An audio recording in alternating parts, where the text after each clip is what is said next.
Cryptography, section 4.6. So let's say that you want to send a message and it's important that that message be secure in transit. So the classic scenario here is that I want to send out orders to my generals. So I'm in charge of an army and I want to move the battalions around. And so I'm going to write down my instructions on a scroll and I'm going to send it out. I'm going to give it to a messenger and have him run it to wherever it needs to go as quickly as possible. Now the issue with this is that if the messenger gets intercepted, the enemy finds out what I'm trying to do, right? It's all right there on the scroll. So this problem was immediately solved in a multitude of ways, but the most classic example is a Caesar cipher. That is, you just shift each letter in the message 3 letters forward in the alphabet. So the last 3 letters then will shift back around to the first 3 letters. So you kind of take the alphabet and you make a ring out of it. So for example, if I want to send the message zip, I will take Z, and remember the last 3 go to the first 3. So Z will shift over 3 letters to C. I will shift over to L, P will shift over to S. So what I would actually put on the scroll and send to my general would be the message CLS. This way, if someone got a hold of it, it would look like gibberish.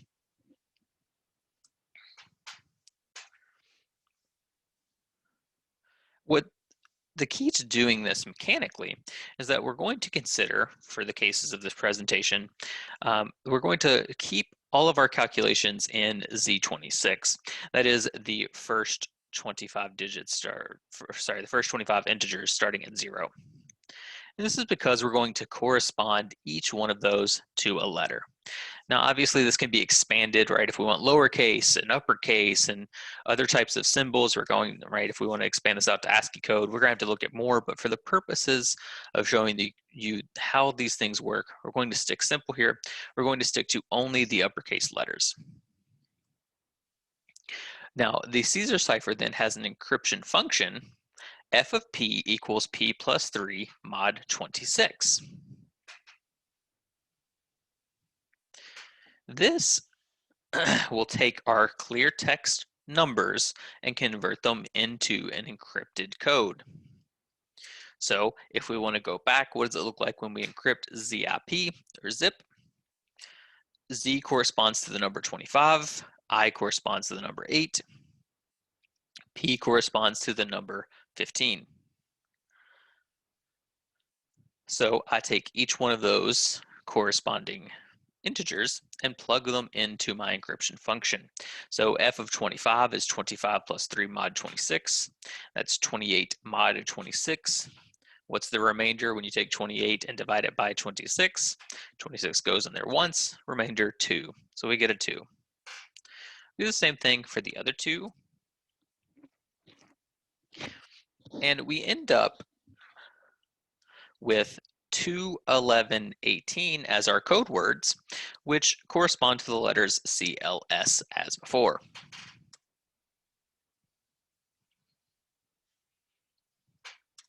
But now let's say we're one of the generals and we receive the message GRJ.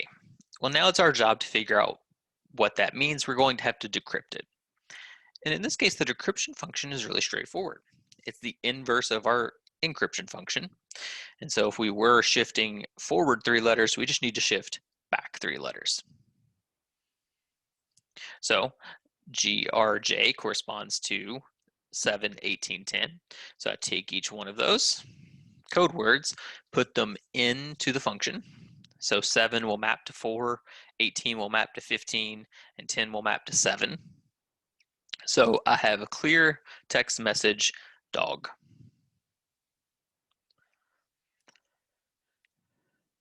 Now, you'll note right away this isn't the most secure thing, right? Kind of once someone knows that you are dealing with a shift cipher, it will become easy to figure out.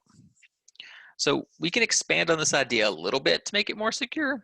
We could say shift by K letters, right? So shift by any number of letters, not just 3. So now my encryption function looks like f of p equals p plus k mod 26. So if you want to encrypt zip using a K of 9, you just shift each of the letters 9 places over using our encryption function. So it takes 25, 8, and 15, maps them to 8, 17, and 24 respectively, which is then IRY.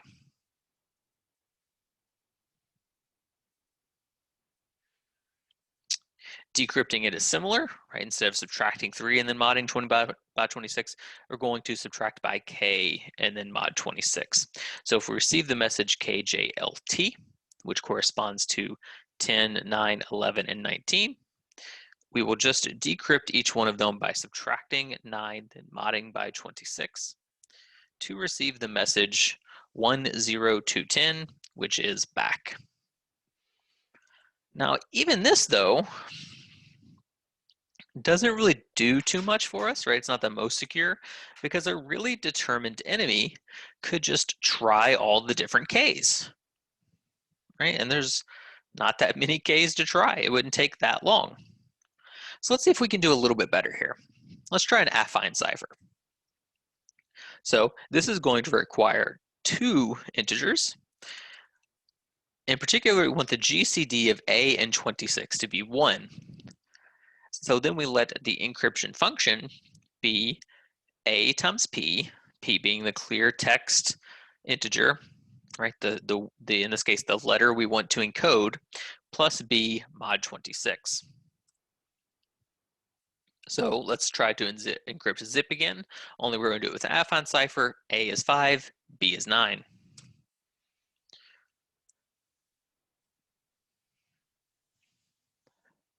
To encode 25, we do 5 times 25 plus 9, then we mod by 26. That gives me a 4. We do the same thing for 8 and 15. We plug them into the encryption function. We get out 4236, which corresponds to the letters EXG. So using this affine cipher, we would send the message EXG. That's all good and well, but we have to be able to decrypt it on the other end, right? The person we're sending it to. And decryption in this case is a lot trickier. We know that the code word is equivalent to A times the original integer plus B in a modulo 26 world. So the issue here becomes finding this inverse. We know that we can subtract B from either side of the equivalence, but getting rid of the A is more difficult. In particular, we're going to need the inverse. Well, because the GCD of A and 26 was 1, we're guaranteed the existence of that unique inverse in the set of the first 26 integers. Z26. So that will give me, right, by definition, A inverse times A is 1. So I'll multiply both sides by A inverse. And I get that the clear text word would be equivalent to first take the code word and subtract B, then multiply by the inverse modulo 26.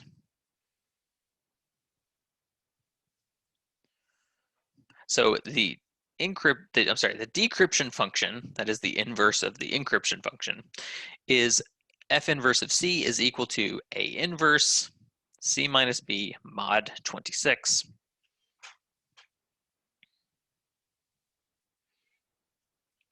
So if we want to decrypt OJTH, where A was 5 and B was 9, we would first need to find the inverse of A equal 5 modulo 26.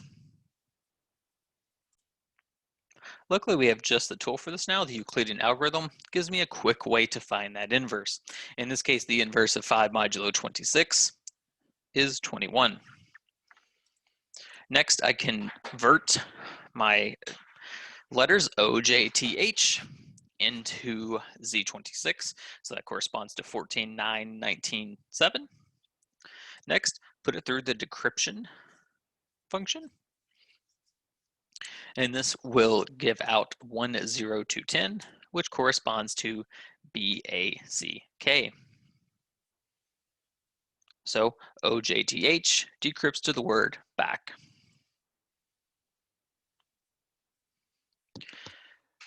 This has a really big flaw though, right? We can keep changing the system, pick our A's, our B's, our K's, but it still relies on one very important aspect to go right.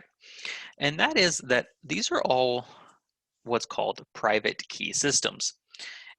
For private key crypto systems, if you know how to encrypt it, you know how to decrypt it. And this is a problem because it essentially means that before I send my generals out to the field, I have to tell them how to encrypt and decrypt the message, which means that if any point if I want to change the encryption scheme, I'll be changing the decryption scheme. And anyone who knows either of those knows the whole thing. So all of these classic ciphers that we just looked at were private key systems. It was important to keep the method a secret. So we have to keep the key secret, otherwise the encryption fails. And this next way to do it sounds astonishing, but we're going to break it down. And this is a public key system. So this is not going to require me to keep the key a secret. In fact, I can go out handing out keys and say, hey, here's how you encrypt it. Here's how you encrypt it. And the trick here is that we need to come up with a method where telling someone how to encrypt it does not reveal how to decrypt it. If this were true, I can go out there and say, hey, this is how you encode things to send me a message, but it's going to somehow make it so that keeping it so that decrypting it will still be a challenge. So in that case, the only person who needs to keep a key secret is I have to keep my own decryption key a secret, right? I don't share that with anyone. Which leads us to kind of the exemplar for this system, the RSA crypto system. So keep in mind what we're trying to do here. We're trying to come up with a method where we can share the encryption key, but somehow that doesn't tell people how to decrypt it. So what can I hand out for my encryption key? I'm going to give you an N and an E. N is equal to P times Q, where P and Q are large prime numbers. I don't give you P, I don't give you Q, I give you their multiple. Now, I have to pick E in such a way that the GCD of E and P minus 1, Q minus 1 is 1. After that, I'll take a plain text message M, right, the message to be encoded, and I'll convert M into 2-digit numbers. Just like before. The third part here is the tricky part. I promise once I show it to you, it'll be easier to follow, but I'm going to divide that string of digits into equally sized blocks of 2 big N digits, where 2N is the largest integer such that the number 25252525 with 2 digits does not exceed little n. And I can pad the last block with dummy x's to make it the same size. That's okay. I'm going to let M1 through MK be the sequence of integers built from the plain text message. Finally, I'm going to encrypt each one of those little segments by raising them to the power of E and then modding by N, the two pieces that are public information. So this means anyone can take that, turn it into a code word, and pass it back to me.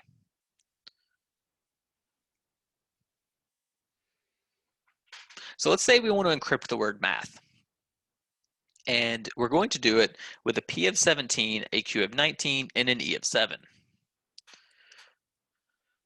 So let's take a look at what's going to be in that encryption key and make sure it satisfies all the conditions. First, 17 and 19 need to be primes, which they are. I'm going to hand out P times Q, right? I'm going to hand out little n, which means I'm going to give people the number 323. And finally, I need to make sure that I'm giving them an E that has a GCD with P minus 1, Q minus 1 equal to 1, right? That P minus 1 and Q minus 1 are relatively prime. In this case, 7, the GCD of 7 and the result of 16 times 18 has a GCD of 1, so they are relatively prime. So I've met the conditions for my key. Next, I convert the plain text letters MATH to plain text integers 1, 2, 0, 0, 1, 9, and 07. Next comes this tricky third part about finding big N. So the numbers generated here are 25, 25, 25, 25, 25, 25, 25. And you'll notice that this is just corresponding to the types of single letters go from 0, 0 to 25. Double letters go from 0, 0, 0, 0 to 25, 25. So I'm trying to place in to see if I can encode 1, 2, 3, 4, etc. letters at a time. In this case, because my N is so little, I can only encode one letter at a time. I only have, because I'm going to be modding by N, I only have the 323 unique numbers to deal with. So I can't encode 2 letter combinations at a time, just 1. So my N is equal to 1. I'm going to take 1 letter at a time for encoding.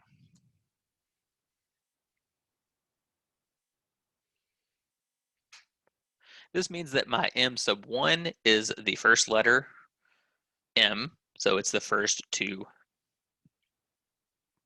the first integer, which is 12. M2 becomes 0, 0, M3 becomes 1, 9, M4 becomes 07. Next, I'm ready to just run the encryption now. For each one of these M sub I, I'm going to raise it to the power E, which is 7, and I'm going to mod it by N, which is a 323.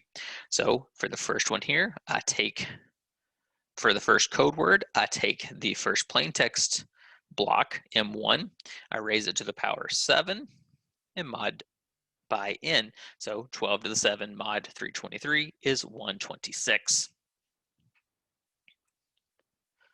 And I do that for the remaining 3. One thing to note right off the bat here is that I'm taking some letters that could be represented by 2 digits, and now I'm representing them with 3 digits. So I'm increasing the length of my message, and I'm hiding the information in there.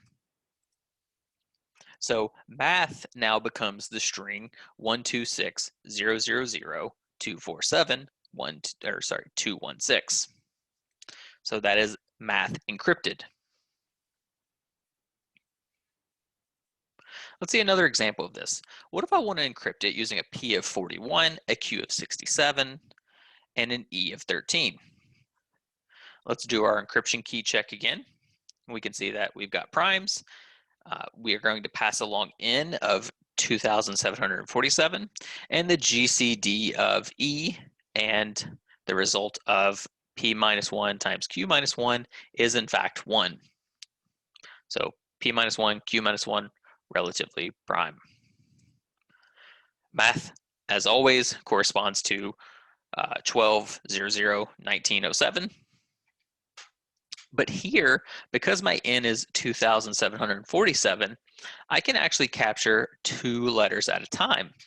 So instead of just encoding 12, then 00, I'm going to, as my first block, encode MA. So I'll be encoding 1,200, and then my second block will be 1907.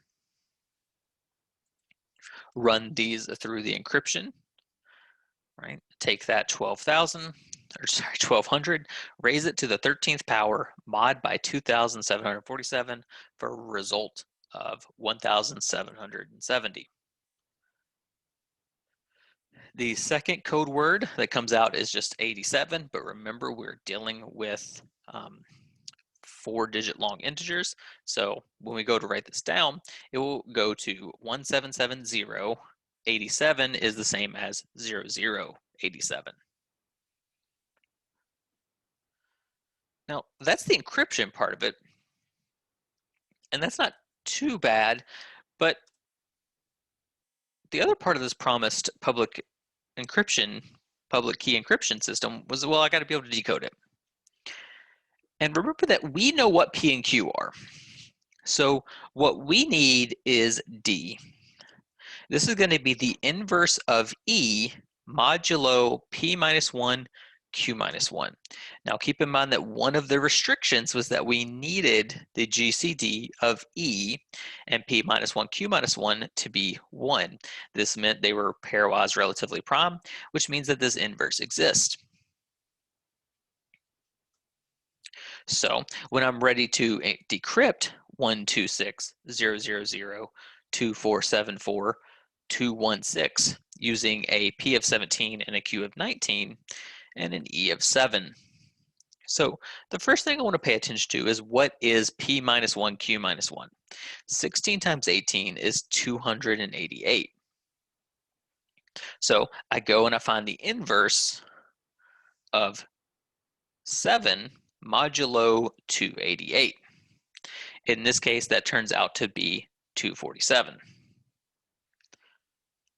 Keep in mind, we have the Euclidean algorithm to do that efficiently. Now I just plug this into my function. For each code word, I'm going to take it, raise it to the power of D, and mod n. So for the first one there, I'm taking code word 126, raise it to the power 247, mod by 323, you get 12. So the result of taking each one of these code words, 126, 000, 247, and 216 is 12,019,7, which corresponds right back to math. Let's see this in action for our second key, when we had a key of 41 and 67 and an E of 13. In this case, my P minus 1, Q minus 1 is 40 times 66, which is 2,640. The inverse of 13 modulo 2,640 is the 2,437. So I get a decryption key 2,437. Again, keep in mind that can be calculated very quickly using the Euclidean algorithm. I run this through the decryption function. I get out 1200 and I get out 1907. I break this back out into 2-digit chunks, which corresponds to math. So let's zoom back out. Why does this work? Well, remember, I'm going to hand out my encryption key. I'm giving you N, but I am not giving you P and Q. So P and Q are two large prime numbers. I'm also handing you an E that I've calculated before this whole thing gets started, and my E is chosen such that it is pairwise prime with P minus 1, Q minus 1. The decryption key is this inverse of E modulo P minus 1, Q minus 1, which can be calculated quickly using the Euclidean algorithm. So this relies on the fact that if you want to come and break my code, right?